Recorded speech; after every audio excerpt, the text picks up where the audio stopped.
ये student very good morning to all of you. आज हम थर्मोडायनामिक को कंटिन्यू करते हैं। ठीक है, थर्मोडायनामिक में जो आज हमारा टॉपिक रहेगा वो रहेगा हेज़ेस लॉ। ठीक है, क्या रहेगा? हेज़ेस लॉ। ठीक है, हेज़ेस लॉ क्या कहता है स्टूडेंट? ठीक है, हेज़ेस लॉ क्या कहता है? चाहे रिएक्शन एक स्टेप में हो, चाहे रिएक्शन 2 स्टेप में हो। ठीक है, समझ रहे हैं? चाहे रिएक्शन एक स्टेप में हो, चाहे C+ हाफ O2 बनाकर आप पहले कार्बन मोनोऑक्साइड बनाओ, या CO में हाफ O2 करके फिर आप क्या बनाओ? CO2 की फॉर्मेशन करो, या सीधा आप CO+ में O2 बनाकर क्या बना दो? CO2 बना दो। समझ गए? या तो ये तो इसका स्टेप क्या हुआ? फर्स्ट हुआ, और ये इसका स्टेप क्या हुआ? सेकंड हुआ। ठीक है, तो ये क्या कहता है कि और ये एक ही स्टेप में हो गई, सिंगल स्टेप। ठीक है, ये क्या होगी? सिंगल स्टेप में। तो ये कहता है कि या तो रिएक्शन एक स्टेप में हो या फिर 2 स्टेप में हो, जो यहाँ से हीट एनर्जी में चेंज होगा ना, यानी कि जो हीट एनर्जी या तो एब्जॉर्ब होती है या रिलीज होती है, यानी कि जो भी हीट एनर्जी में चेंज होगा, एब्जॉर्ब होगी या जो है रिलीज होगी, वो क्या रहेगी? सेम रहेगी। ठीक है, क्या रहेगी? सेम रहेगी। तो सपोज करो स्टूडेंट, यहाँ पर जो है जो एनर्जी है डेल्टा H1, ठीक है, डेल्टा H1 हमारे पास कितनी है? 110.5 किलो जूल पर मोल। ठीक है, ये हमारे पास क्या है? Delta H1। उसके बाद डेल्टा H2 आपके पास है -283। ठीक है, कितना है? -283.0 किलो जूल पर मोल। ठीक है, ये हमारे पास सेकंड है। ठीक है, अब अगर हम यहाँ पर बात करते हैं, ठीक है, अगर आप यहाँ पर बात करेंगे तो यहाँ पर कितनी होगी? जो डेल्टा H होगा वो होगा -393.5 किलो जूल पर मोल। कितना होगा? डेल्टा H क्या होगा? -393.5 किलो जूल पर मोल। इसका कहने का मीनिंग क्या है हेज़ेस लॉ का? कि चाहे तो रिएक्शन एक स्टेप में हो, चाहे रिएक्शन 2 स्टेप में हो, जो हीट एनर्जी रिलीज और एब्जॉर्ब होगी वो क्या रहेगी? सेम रहेगी। क्या रहेगी? सेम रहेगी। तो उसमें इसकी डेफिनेशन नोट डाउन कर लो, पहले एग्जांपल्स नोट डाउन कर लो, ये ताकि आपको अच्छे से क्लियर हो जाएगा। उसके बाद हम देखो डेफिनेशन करते हैं। तो ये क्या कहता है? The total amount of heat evolved और एब्जॉर्ब्ड। ठीक है student, total amount of heat evolved or absorbed in a reaction is the same whether, ठीक है, is the same whether the reaction takes place in 1 step और in number of step, जितने मर्जी step में हो, इन number of steps. तो वहां पर जो एनर्जी का चेंज होगा, यानी कि जो हीट एनर्जी रिलीज होगी वो क्या रहेगी? सेम रहेगी। समझ में आ गया वो स्टूडेंट? सबको क्लियर हो गया? हेज़ेस लॉ क्या स्टेटमेंट देता है कि जितनी भी अमाउंट हीट एनर्जी की जो है इवोल्व होगी या एब्जॉर्ब होगी वो क्या रहेगी? सेम रहेगी रिएक्शन में, whether the reaction take place in 1 step और इन नंबर ऑफ स्टेप्स। तो स्टूडेंट जल्दी से नोट डाउन करें। उसके बाद जो है हम नेक्स्ट टॉपिक जो है वो स्टार्ट करते हैं।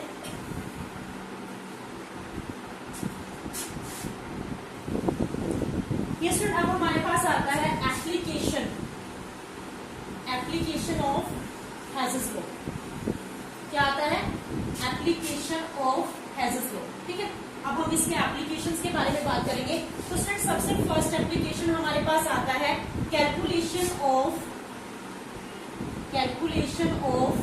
Enthalpy formation.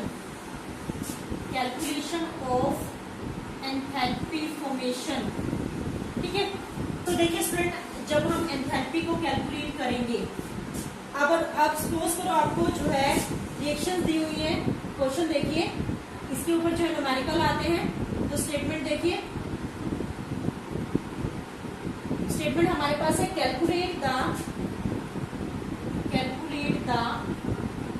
Enthalpy of formation of methane. आपको पता है मीथेन का फॉर्मूला क्या होता है? CH4। क्या होता है? मीथेन का फॉर्मूला CH4 होता है, ठीक है। From the following data, from the following data. तो देखिए स्टूडेंट, सबसे फर्स्ट हमारे पास है C+O2। तो यहाँ पर क्या बना? CO2। क्या बना? CO2। इसके लिए इन्होंने डेल्टा H0 हमें दिया हुआ है। कितना दिया हुआ है? -393.5 किलो जूल पर मोल, ठीक है। उसके बाद नेक्स्ट हमें दिया हुआ है सेकंड पार्ट में H2 प्लस हाफ O2। क्या बनेगा? H2O। ये स्टेटमेंट ही है, अब स्टेटमेंट ही चल रही है। इसमें हमें डेल्टा H0 दिया हुआ है -285.8 किलो जूल पर मोल। और नेक्स्ट हमारे पास थर्ड स्टेटमेंट में, थर्ड पार्ट में इसका दिया हुआ है CH4 plus 2O2 arrow CH4 plus 2H2O। और ये हमें डेल्टा H0 इसके लिए गिवन है -890.3 किलो जूल पर मोल, ठीक है स्टूडेंट। ये हमें दिया हुआ है, हमें 3 रिएक्शन दी हुई है।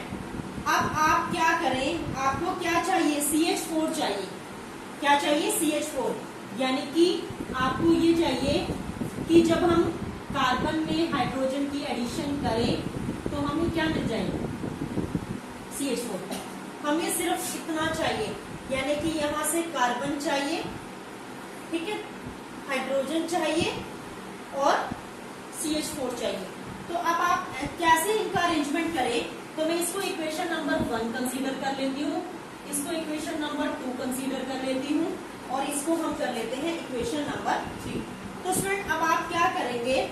अब आप ऐसा करें कि मल्टीप्लाई कर लें इसको, फर्स्ट और सेकेंड इक्वेशन, फर्स्ट और ये चाहिए ना, फर्स्ट और क्या चाहिए हमें? थर्ड।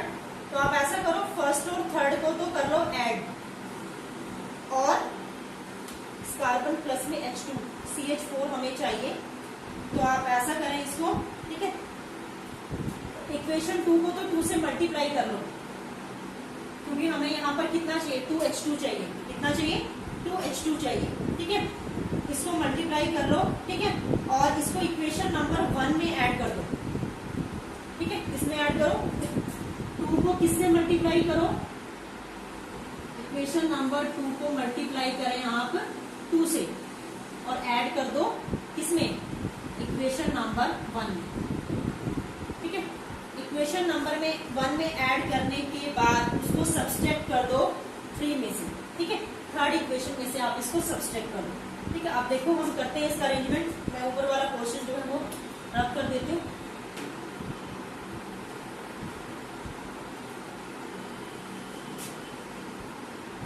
देखो स्टूडेंट, अगर हम इसको करते हैं फर्स्ट, यहाँ पर आप लिख रहे हैं C+O2 CO, ठीक है। सेकेंड वाले को हमने मल्टीप्लाई किया 2H2 प्लस में हाफ O2, तो यहाँ पर O2 हो गया, और कितना आ गया आपके पास? H2। इन दोनों को हमने ऐड किया तो आपके पास आ गया C प्लस 2H2 प्लस में 2O2 प्लस में CO2 प्लस में H2, ठीक है। ये इक्वेशन बन गई। आप थर्ड वाली इक्वेशन लो यहाँ से। थर्ड वाली इक्वेशन आपके पास क्या है? CH4 प्लस 2O2 और CH4 प्लस क्या बना आपके पास? हाँ, ये सॉरी प्लस में 2H2, ठीक है, ये था। तो अब आप क्या करें? इनको जो है, जब इसको हमने 2 से किया था, यहाँ भी 2 आ जाएगी। तो अब ये कैंसिल आउट हो गया क्योंकि हम सब्सट्रैक्ट करते हैं, ठीक है। ये भी कैंसिल आउट हो गया, ठीक है स्टूडेंट। और क्या बचा फिर आपके पास? कार्बन प्लस में हाइड्रोजन। तो यानी कि ये आपके पास जो फॉर्म बचेगा वो क्या बचेगा? CO2 तो हम गैस की फॉर्म में जो है वो क्या कर सकते हैं? कंसीडर कर सकते हैं। तो CO2 हमारे पास 2 थी ना, एक CO2 यहाँ से भी तो रिलीज हुई है मीथेन के, अच्छा सॉरी यहाँ पे CO2 आएगा स्टेटमेंट में, ठीक है। तो यहाँ से CO2 से CO2 कैंसिल आउट हो गया, तो आपके पास क्या बचा C प्लस CH4, ठीक है, और प्लस 2H2 यही बचा ना हमारे पास, ठीक है। तो ये माइनस का है क्योंकि हम माइनस करते थे इसमें, तो C प्लस 2H2, तो उधर जाकर क्या बन गया ये CH4, ठीक है। अब इनकी जो वैल्यूज है उसको उसी के अकॉर्डिंग जो है हम क्या करेंगे, सब्सट्रैक्ट कर देंगे, यानी कि हम जो वैल्यूज है इसको 2 से मल्टीप्लाई करेंगे। आपके पास जो वैल्यू है ना 285.8 को 2 से मल्टीप्लाई करेंगे आप, ठीक है। फिर ऐड करेंगे इक्वेशन 1 की वैल्यू -393.5, ठीक है। उसके बाद आप थर्ड इक्वेशन जो थर्ड है उसको भी क्या करेंगे, माइनस करेंगे। तो इक्वेशन थर्ड की वैल्यू कितनी थी, -890.3, ठीक है स्टूडेंट। ये करेंगे आप और इसको जो है वैल्यू कैलकुलेट करोगे, इनको सोल्व करोगे तो आपके पास जो आंसर आएगा वो हमारे पास कितना आएगा, 74.8 -74.8 किलो जूल पर मोल, ये आंसर आ जाएगा आपके पास। आई थिंक समझ में आ गया होगा सबको। सबसे पहले क्या करना है, जो स्टेटमेंट दी हुई है उसने कहा है कि मीथेन की फॉर्मेशन हुई, तो मीथेन कार्बन में हाइड्रोजन करके ऐड हो जाता है।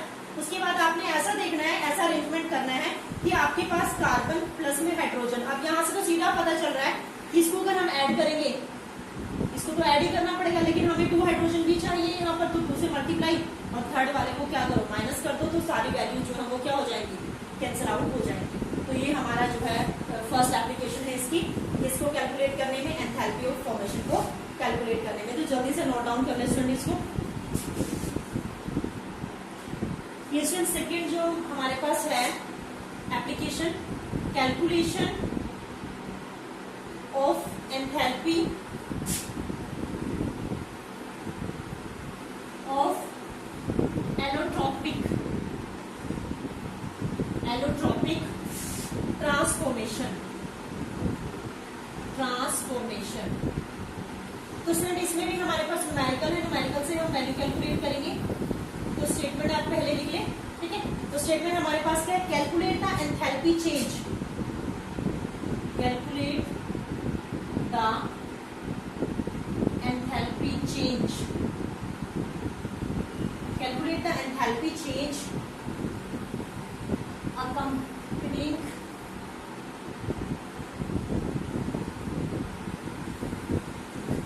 accompanying the transformation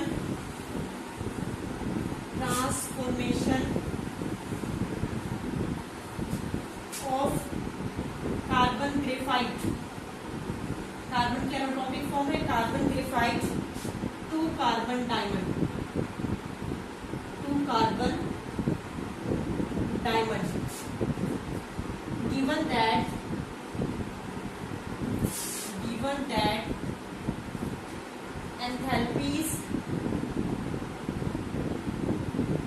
given that enthalpies of combustion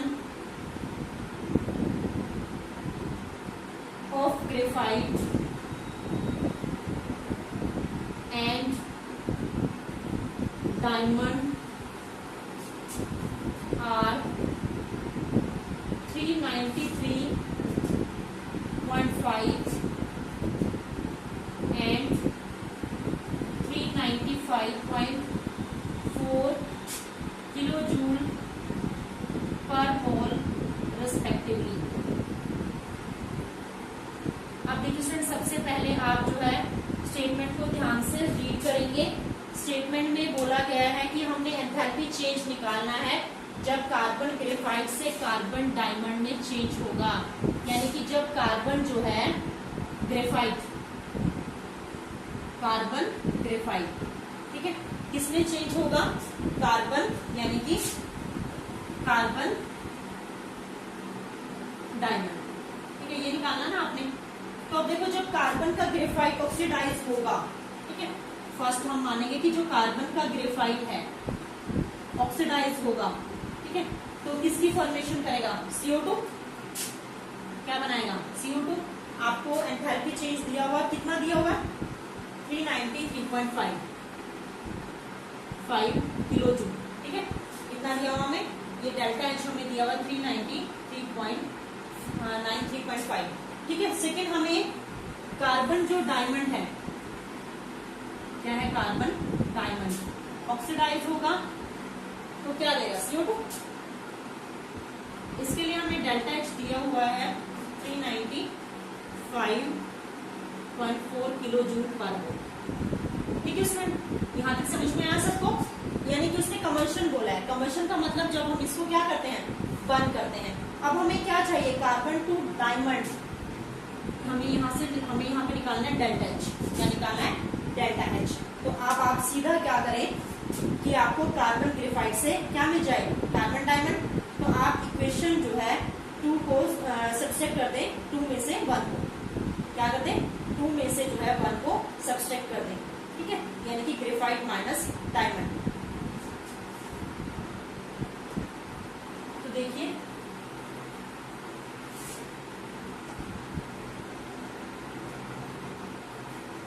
इसका इक्वेशन नंबर 1 कंसीडर कर लो। तो यहाँ पर सीधा 1 माइनस,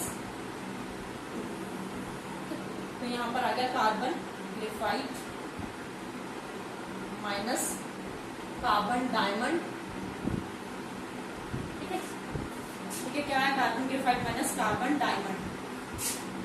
ये तो इससे कैंसिल आउट हो गया, O2 तो O से कैंसिल आउट हो गया, CO2 से कैंसिल आउट हो गया।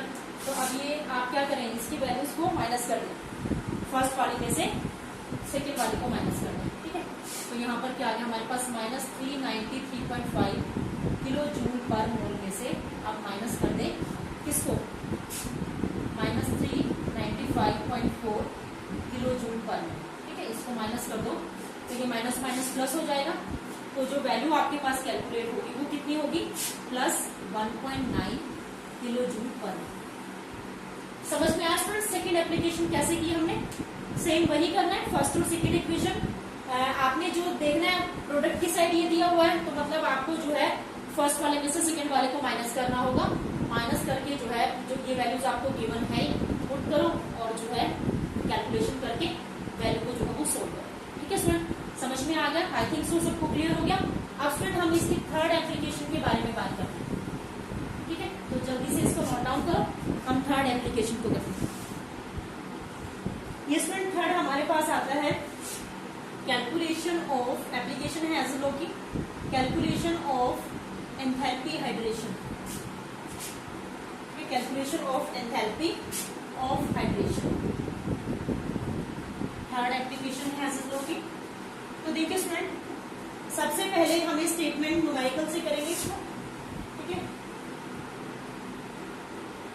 स्टेटमेंट हमें दी हुई है, calculate the enthalpy of, calculate the enthalpy of anhydrous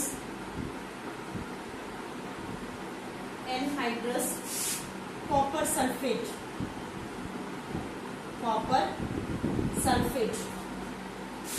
CuSO4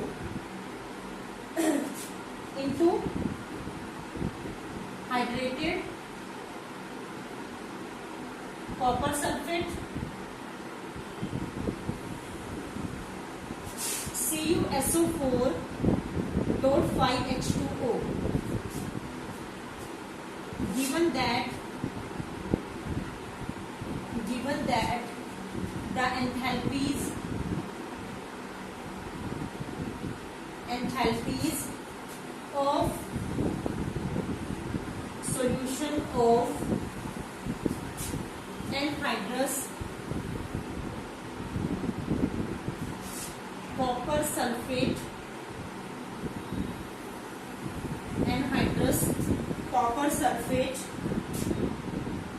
and hydrated copper sulfate are minus 66.5 and plus 11.7 kilojoule per mole respectively. Statement को बड़े ध्यान से पढ़ेंगे। देखो एक उसने बोला है कि anhydrous copper sulphate into hydrated, anhydrous copper sulphate किस में चेंज हो गया, हाइड्रेटेड में। तो हमने एंथैल्पी जो है वो क्या दी हुई हमें, एनहाइड्रस कॉपर सल्फेट अब ऐड हुआ ना इसके अंदर, यानी कि कॉपर सल्फेट देखो जब हम सॉल्यूशन करते हैं, अब कॉपर सल्फेट में वाटर के मॉलिक्यूल्स को ऐड किया, ठीक है। एनहाइड्रस में हमने किसको ऐड किया, वाटर के मॉलिक्यूल्स को ऐड किया, तो वो किसमें चेंज हो गया, कॉपर सल्फेट हाइड्रेटेड में चेंज हो गया। यानी कि जो एंथैल्पी आपके पास एनहाइड्रस की है उसको आप दोनों को क्या करेंगे, ऐड करेंगे। अब ये आपके पास CuSO4 है, ठीक है। CuSO4 को वाटर में डाला, एक्वस सॉल्यूशन बनाया, तो क्या बना, CuSO4 एक्वस, यहाँ पर सॉल्यूशन आपका बन गया। उसके बाद हमने क्या किया कि CuSO4 डॉट 5H2 का एक्वस बनाया, तो क्या बन गया, CuSO4 डॉट 5H2, ठीक है। क्या बन गया, CuSO4 डॉट 5H2, ठीक है। तो ये आपके पास जो है सॉल्यूशन हमारे प्रिपेयर हो जाएंगे। इसको इक्वेशन नंबर 1 मान लो, इसको इक्वेशन नंबर 2 मान लो, और दोनों की वैल्यूज को ऐड करो, क्योंकि हमें यहाँ पर सब्ट्रैक्ट नहीं करना, हमें यहाँ चाहिए एडिशन चाहिए, ठीक है। तो एडिशन जब आप करते हैं तो आपके पास एंथैल्पीज कितनी गिवन है, डेल्टा H1 तो हमें गिवन है, यहाँ पर आप लिख लेंगे डेल्टा H1 हमें -66.5 किलो जूल पर मोल गिवन है, और जो डेल्टा H2 है वो हमें गिवन है 11.7 किलो जूल पर मोल, ठीक है। दोनों को ऐड कर दो, डेल्टा H1 प्लस में डेल्टा H2, ठीक है। तो डेल्टा H1 प्लस में ये कितना था, प्लस 11.7 है ना, ठीक है। तो दोनों को जब हमने एडिशन किया तो आपके पास वैल्यू कितनी आ गई, ये तो -66.5 है और ये प्लस में है 11.7, ठीक है। दोनों को वैल्यूज जो आप कैलकुलेट करोगे तो आपके पास जो वैल्यू कैलकुलेट करने के बाद आएगी वो कितनी आएगी, 78 समथिंग, यहाँ पर आपके पास वैल्यू जो है वो कैलकुलेट हो जाएगी, ठीक है। तो हमारे पास 66 में इसको माइनस कर दो, 66 में से इसको माइनस करोगे तो ये वैल्यू जो है आपके पास आ जाएगी, ठीक है। तो यहाँ से जो है आप इसको सोल्व कर लेंगे, सोल्व करके इसको कैलकुलेट करेंगे। और सिर्फ एक चीज को ध्यान रखेंगे कि ये जो 66.5 है ये हमारे पास हाइड्रेटेड कॉपर सल्फेट की टोटल है 66.5, ठीक है। क्या हमारे पास 66.5, यानी कि हम इसको डेल्टा H1 और H2 तो हमने क्या करना है, डेल्टा ये तो स्टूडेंट हमने कैलकुलेट करना है, जो कॉपर सल्फेट वाला था ना, ये वाली एनर्जी तो हमने क्या करनी थी, कैलकुलेट करनी थी, ठीक है। इसको तो कैलकुलेट करना है, तो ये आपके पास जो है इसकी सेकेंड एंथैल्पी जो होगी, तो यहाँ पर आप क्या करेंगे इसमें कि जो डेल्टा H1 H2 है वो आपके पास किसके इक्वल है, 66.5 किलो जूल, ठीक है। किसके है, -66.5 किलो जूल की टोटल आपके पास है। तो यहाँ पर आपको जो है डेल्टा, ये क्या निकालना है हमने, डेल्टा H1 निकालना है, तो डेल्टा H1 हमें कितना गिवन है यहाँ पर, ये सॉरी कितना है 11.7 किलो जूल पर मोल, तो यहाँ पर पुट कर दो इसकी, तो ये 78 पॉइंट समथिंग जो है आपके पास आ जाएगा। तो ये हमारे पास जो वैल्यू आएगी डेल्टा H2 की कितनी आएगी, 78 पॉइंट समथिंग, 78 पॉइंट, दोनों को ऐड करोगे तो 78, ये उधर जाकर माइनस का हो जाएगा, तो 78.2 किलो जूल पर मोल, ये हमारे पास जो है इसका आंसर है, ठीक है सर। इसको ट्राई करना, ठीक है, हो जाएगा। उसके बाद जो है स्टूडेंट हम अभी ये इसको फटाफट से नोट डाउन कर लो।